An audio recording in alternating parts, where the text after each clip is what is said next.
Você veio aqui para buscar um milagre, para buscar a tua bênção, e você vai sair com ela daqui hoje. Quem crê, diga glória a Deus. Oh, bendito seja Deus. Vamos meditar na palavra do Senhor. Glória ao nome de Jesus. Livro de Gênesis, o primeiro livro da Bíblia Sagrada.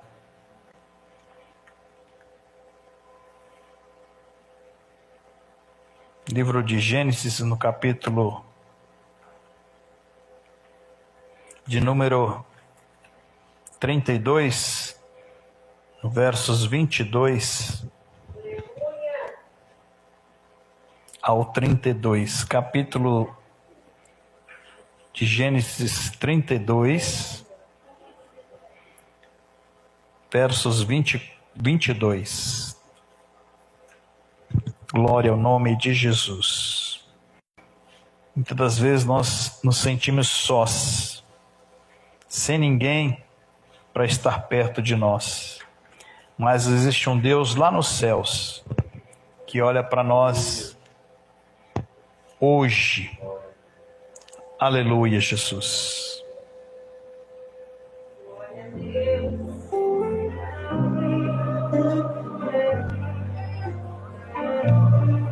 Livro de Gênesis, no capítulo 32, versos 22, diz assim: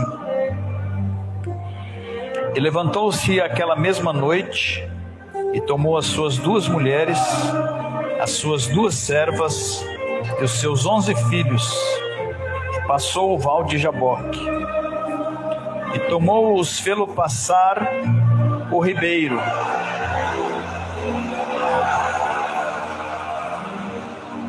fez passar tudo o que tinha.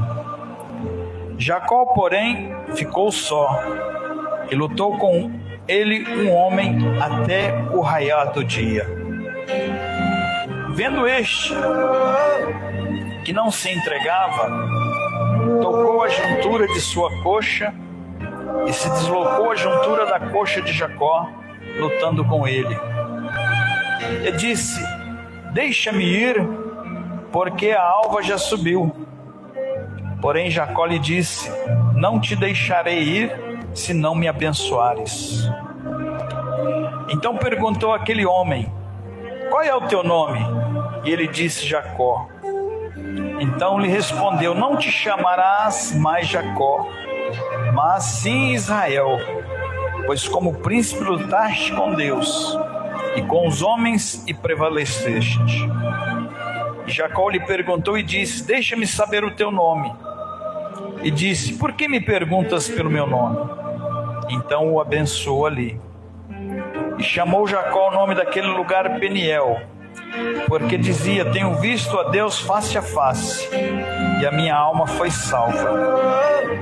Então nasceu o sol, quando atravessou Peniel, então manquejava da sua coxa. Por isso os filhos de Israel não comem o nervo encolhido que está sobre a juntura da coxa, até o dia de hoje. Tocar a juntura da coxa de Jacó no nervo encolhido. Amém. Glória a Deus. Hoje nós vamos aprender a respeito de um daqueles que foram chamados heróis da fé. Ser herói da fé é quando a pessoa se permite ser controlada por Deus, ser usada pelo Senhor. Quando a pessoa dá abertura, quando a pessoa se deixa Deus vir e trabalhar na vida dela, no conjunto de tudo aquilo que ela é, de tudo aquilo que ela pode ser. Um dia nós conhecemos o Evangelho de nosso Senhor Jesus Cristo e as promessas que nos foram feitas é de que teríamos uma vida boa, uma vida abençoada, uma vida próspera, uma vida cheia de alegrias e felicidade. Mas de repente no meio do caminho, quando estava tudo bem, quando estava tudo maravilhoso, quando a gente estava nadando em berço esplêndido, caminhando na direção do céu, veio o primeiro obstáculo, veio a primeira dificuldade, Veio o primeiro momento na nossa vida em que nós nos sentimos sozinhos, desprotegidos, desamparados. Estávamos ali, parece que estava tudo bem, mas de repente parece que o mundo caiu sobre a nossa cabeça. É um problema aqui, é um problema ali, é um problema lá, é uma dificuldade aqui, é outra colar. A gente procura sempre fazer aquilo que é certo, aquilo que é bom, mas parece que o vento é contrário. Parece que a tempestade se levantou contra as nossas vidas e nós nos sentimos sufocados, muitas das vezes entristecidos, muitas das vezes chorosos, muitas das vezes entristecidos e dominados por aquele problema. Daí a gente pergunta: onde está Deus na minha vida? Onde está Deus dentro da minha casa? Onde estão todas as promessas que nos foram feitas, de que o Senhor nos guardaria, de que o Senhor cuidaria de nós? A palavra diz que se nós crêssemos no Senhor, seríamos salvos nós e a nossa família. Onde é que está tudo aquilo que nós temos procurado, Senhor? Onde é que está, pastor, aquilo tudo que o Senhor leu na Bíblia Sagrada e disse que eu seria plenamente abençoado? Este homem chamado Jacó, ele um dia na sua vida ele se encontrou assim. Ele havia sido um dos dois filhos de Isaac. O outro chamava-se Esaú. E esses dois eles tiveram um crescimento perto um do outro. Talvez 2 anos, 3 anos de diferença na idade. Mas assim, é como se crescessem juntos. E Deus cumprindo na vida de Isaac tudo aquilo que era projeto. Por isso que nós lemos ali e ouvimos ali: esse é o Deus de Abraão, de Isaac e de Jacó. Essa é a linhagem que o Senhor escolheu para que no futuro chegasse a pessoa de Jesus Cristo, que ela nasceria do fruto de uma mulher e salvaria o povo dos seus pecados. Mas Jacó, o símbolo da palavra Jacó, muitos entendem como um homem enganador, como um homem que faz desonestidade, faz falcatrua. Na verdade, o nome Jacó tem um outro significado na língua hebraica, mas ele ficou conhecido por esse termo. Por quê?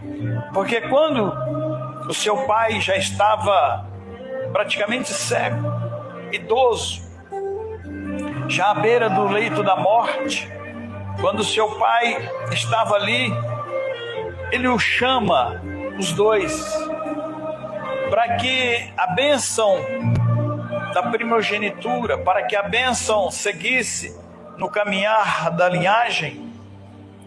E o primeiro a ser chamado é Esaú, porque ele era o mais velho. Então a bênção do Senhor vinha sobre o mais velho. Ele seria o descendente, ele seria o que continuaria cuidando de todos os bens da família, todos os bens da casa. Se ele tivesse a sua mãe, ele teria que cuidar dela. Enquanto isso, seu pai estava se despedindo dessa vida. Então ele chama Esaú. Mas no meio do caminho, Deus sabe o que faz, irmãos. Deus trabalha sabendo o que ele está fazendo, antes mesmo que você imagine o que você está precisando dele. No meio do caminho, Jacó se une à sua mãe e diz: poxa vida, Esaú é o primogênito, é o mais velho, é ele que tem direito à bênção, mas ele é leviano, ele não se preocupa, ele é muito tranquilo, ele é muito sossegado, e certamente ele não vai dar conta de passar de geração em geração aquilo que é o projeto de Deus para a nossa família, para a nossa tribo, para o nosso povo, para a nossa nação. Então ele se une à sua mãe e eles pegam um pelo de animal e cobre os braços de Jacó. Sua mãe e ele vai lá, pega esse pelo de animal e cobre os seus braços. E se apresenta diante de Isaac, seu pai. E quando ele está para abençoar os seus 2 filhos, Jacó chega na frente. E todas as bênçãos da primogenitura, todas as bênçãos que Deus podia derramar sobre a vida do mais velho, ele deposita sobre Jacó. A gente tem algumas coisas na nossa vida que é conhecido de longe. Por exemplo, o cheiro. Você tem um cheiro característico. Por mais que você use Natura, por mais que você use Boticário, por mais que você tome banho com sabonete Rexona ou outro de qualidade, vai chegar uma hora que o seu cheiro vai ser mais forte. Isso era uma das coisas que o pai desconfiou do seu filho. A Bíblia diz que Jacó era liso, não tinha muito pelo. Esaú era peludo. Sabe Tony Ramos, né, da vida? Esaú era daquela forma. E conforme o seu pai foi passando as mãos, abençoando da cabeça, foi descendo e passando sobre o corpo. Como o corpo estava revestido de roupa e somente os braços descobertos, ele passando a mão, ele ia abençoando. E desconfiado, né? Poxa, não parece o Saul. Mas Deus tem os seus propósitos, não adianta você discutir com Deus, você vai perder sempre. De repente, ele vai lá, recebe a bênção da primogenitura. Então ele teria direito a ser, sendo mais novo, a ter todo o direito de administrar os bens da casa e da família. Daqui a pouco, entra Esaú. E a mesma forma que Deus abençoou, que seu pai abençoou Jacó, seu pai Isaac abençoou Jacó, ele também derrama a sua bênção sobre a vida de Esaú. Só que com um detalhe: quando ele cita o mais velho como sendo o segundo. Há uma troca, há uma inversão. O direito era de um, mas no final o direito passou a ser do outro. Ponto final. Quando ele percebe, quando ele vê que aquilo que era para ele já não era mais, ele se revolta, ele fica louco. Onde já se viu? Você tomou minha primogenitura, você tomou o meu direito. Onde é que você está com a cabeça, rapaz? Eu vou te matar, eu vou fazer picadinho em você. A ira subiu no coração de Esaú de tal forma que mesmo ele sendo irresponsável, vamos dizer assim, com tudo aquilo, porque ele era tranquilão, ele era bonachão, e vendo que ele perdera o direito à primogenitura, ele se revolta e diz: eu vou matar meu irmão. A ira dele se acende tão grande que Jacó tem que fugir. Foi a única forma que ele conseguiu para sobreviver.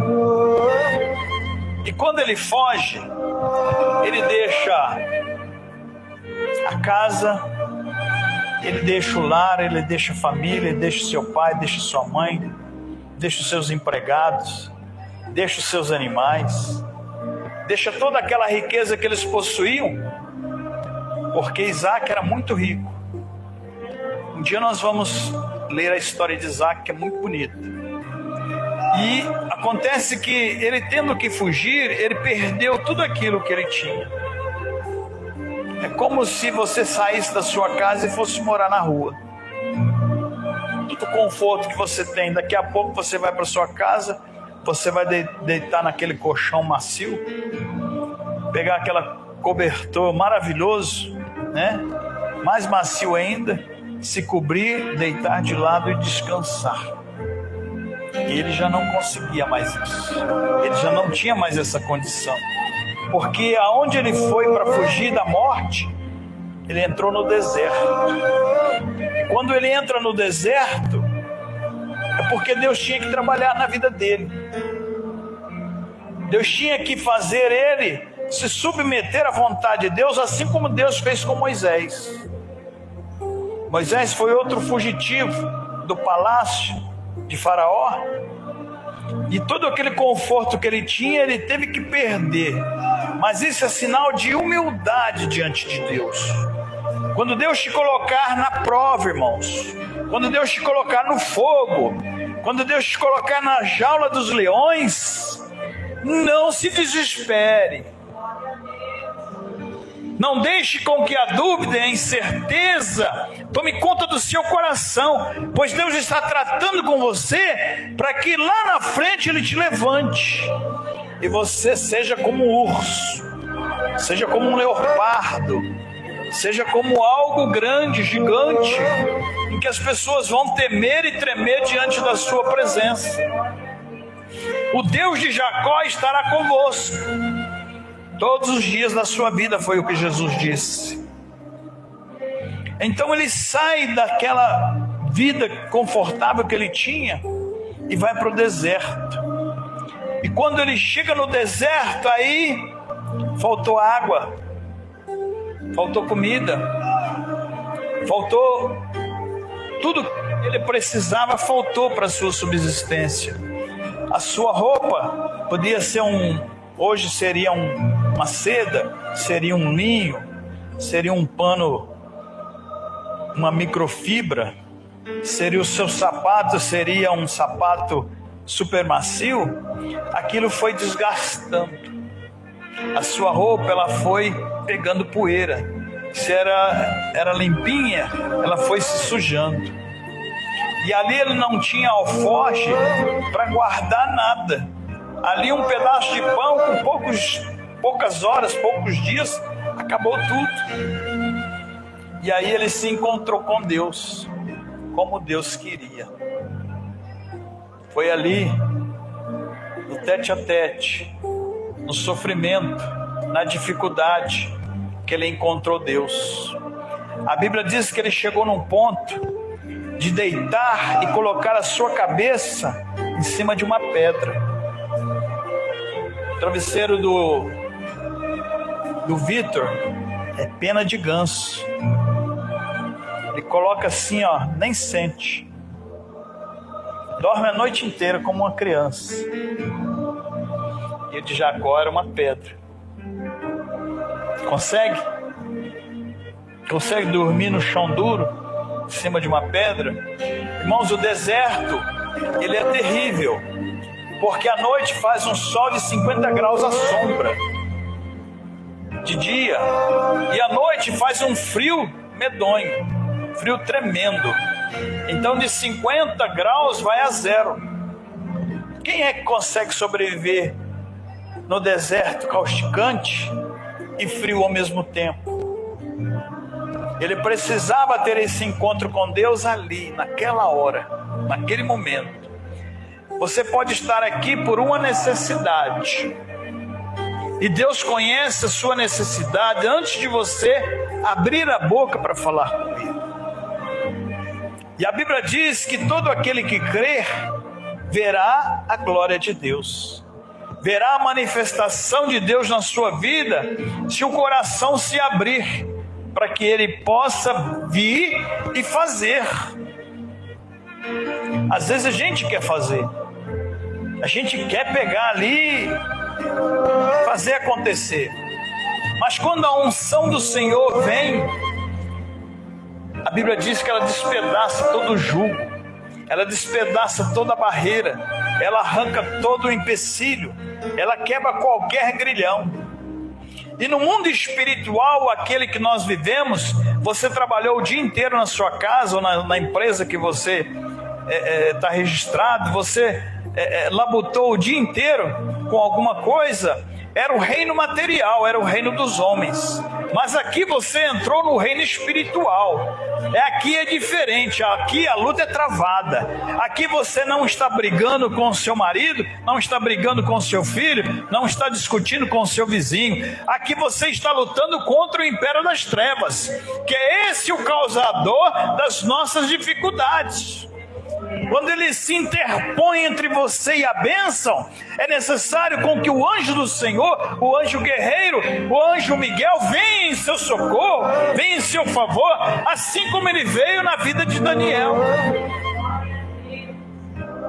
Daniel se prontificou diante de Deus lá na Babilônia, lá no meio de um povo incrédulo, de um povo idólatra, de um povo sujo, de um povo imoral, de um povo que acreditava na força do dinheiro. Para eles tudo era aquilo ali. E quando ele foi levado para lá, Deus lá usou ele na Babilônia, no meio do povo totalmente antagônico à fé dele. E ele se dobrou os seus joelhos. Está faltando muito isso hoje. Nós dobrarmos o nosso joelho diante de Deus e clamar. Se humilhar diante de Deus e clamar. Esse dia eu estava ouvindo um testemunho, uma palavra de um pregador, de que ele encontrou uma senhora, encontrou uma pessoa, uma irmã que ele conhecia, e ela estava andando no comércio, no meio da rua, vestida não de vestido normal ou de blusa, ela estava vestida de saco de açúcar. Sabe aquele saco branco de açúcar? Era essa a roupa dela. Por quê? Porque na igreja dela eles haviam proposto uma campanha do pó e da cinza, do saco de pó e de cinza. E isso ela fez literalmente, porque hoje nós estamos acostumados a consagrar alguma coisa para poder valer como sacrifício diante de Deus, sendo que o mais necessário é que você tenha fé. Quem começa a fazer uma campanha de 7 semanas, de 7 dias, de 7 meses, de 7 anos, se ela não fizer com fé, ou se ela não tiver fé, ela vai começar a campanha no dia 1º e vai terminar no último dia sem receber nada. Por quê? Porque para Deus não existe o impossível. Se a pessoa tem fé, ela recebe no 1º dia, no 2º, no 3º, no 4º, não importa. É a fé que manda, não é a quantidade, é a qualidade. As pessoas precisam aprender a se colocar diante de Deus de uma forma que Ele possa ler a mensagem do seu coração. Não adianta vestir bonito, não adianta falar bonito, não adianta querer pagar para ser abençoado. Não. Deus vai ler a mensagem que está dentro do seu coração. Se Ele entrar aqui hoje, agora, e olhar para você, Ele vai olhar lá dentro, não é para o lado de fora. E se Ele ver lá dentro do seu coração fé e sinceridade diante dEle, você vai sair daqui com o seu milagre. Você vai sair daqui com a sua bênção. Agora, se você vier aqui como Esaú estava vivendo a vida dele, um crente desleixado, um crente não esquenta a cabeça com nada, não ora, não jejua, não lê a Bíblia, não faz nada, esse aí vai sair daqui vazio. Do jeito que entrou, vai sair vazio. E para nós sairmos livres, libertos, para Deus operar na nossa vida, é necessário com que a fé chegue em primeiro plano. Deus eu quero, Deus eu preciso, e eu tenho certeza que Deus vai me dar, porque Ele está lendo o meu coração. Jacó se deitou naquela pedra, e de repente ele começou a sonhar. Ele via anjos descendo e subindo. De repente, um anjo se materializou diante dele. Uma dessas, certamente ele falava com Deus 24 horas, porque ele estava vivendo uma situação caótica. De repente, o anjo se materializa diante dele. E ele falou assim: aqui tem coisa de Deus, aqui tem coisa diferente. Meu pai sempre ensinou para nós a fé no Deus dos nossos antepassados, Deus de Abraão, que foi o primeiro a ser chamado para a fé, e segundo Isaac, seu filho, e terceiro nós, Esaú e eu. Então, se esse Deus existe, Ele vai responder a nossa súplica. O anjo se materializa diante dele e ele fala assim: aqui tem mistério, aqui tem coisa diferente. Pode estar parecendo ser um homem, mas é um anjo. Pode estar parecendo alguma coisa ser comum aos nossos olhos, mas é o poder de Deus. E ele se firmou naquele propósito e falou assim: olha, a minha vida está, perdão da palavra, está um caos, está uma desgraça. Minha vida não está tendo para onde eu ir. E eu estou vendo aqui algo diferente, eu estou vendo aqui algo de Deus. Agarrou no anjo, segurou no anjo, deve ter segurado nas pernas ou no braço, mas ele falou assim: olha, você só vai sair daqui se você me der uma bênção. Se você mudar a minha vida, você vai sair daqui. Se não acontecer nada hoje, você vai ficar aqui comigo. E nós vamos lutar bravamente, vamos guerrear, nós dois. Você tentando subir e eu tentando te segurar. Mas a minha força, a minha fé vai ser maior do que aquilo que você tem. E para você lidar com um anjo, irmão, não brinca não. Ele faz assim, você já caiu no chão. Mas Jacó foi persistente. Ele viu que ele precisava de mudança na sua vida. Então ele se porfia por aquele caminho. Segura o anjo e diga: enquanto o Senhor não me der a minha bênção, o Senhor não vai subir. E o anjo tema para lá, tema para cá e não consegue sair. Mas era algo de Deus. Era algo do Espírito Santo trabalhando na vida daquele homem. E o anjo só conseguiu sair depois de uma noite inteira. Era uma grande vigília que Jacó estava tendo com o anjo. Ele não dormiu depois que ele acordou. E ele, buscando a face de Deus através daquela situação, o anjo falou assim: bom, eu preciso subir, então eu te dou a sua bênção. Derramou um milagre na vida de Jacó. De Jacó, o chamado enganador, ele tomou o nome de Israel. E dos lombos dele surgiram 12 filhos. E desses 12 filhos se formaram as 12 tribos de Israel. De um grupo de pessoas pequeno, de repente já estava uma nação. Se você for hoje em Israel, você vai ver uma população de mais de 1 milhão de pessoas. Fora os que existem espalhados pelo mundo. Eles estão lá, na terra prometida, porque Deus falou com eles, queria colocá-los naquele local. E Jacó foi um dos precursores para que isso acontecesse hoje. Então o que eu quero que você entenda nessa noite, que o poder de Deus está aqui. E que quando nós levantamos a nossa voz diante do Senhor, o milagre vai acontecer. A bênção vai descer sobre nós, porque o anjo do Senhor não vai levá-la de volta. Se foi resposta de Deus você estar aqui hoje, Miguel veio acompanhar Gabriel, porque no primeiro dia que Daniel propôs orar e jejuar diante de Deus por uma resposta, por isso que eu digo, no primeiro dia o anjo foi enviado. Então não é 7 dias, não é 40 dias, não é 12 dias, não é nada disso, não é nada disso que vai fazer a pessoa receber o milagre, vai ser a fé dela. O anjo desceu, chegou no meio do caminho, ali havia um empecilho, que é o que nós encontramos no nosso dia a dia. É gente fazendo macumba contra a vida dos outros, é gente invejando a vida dos outros, é gente falando mal, difamando a vida dos outros. Essas são as dificuldades que nós enfrentamos no dia a dia. E às vezes você não vê quem é, às vezes você não sabe quem é, mas o Espírito está trabalhando para te prejudicar, para prejudicar o seu lar, a sua casa, a sua família, os seus negócios. Mas a bênção do Senhor está aqui hoje. E se você buscar, como disse a palavra, você vai ver a glória de Deus. Amém?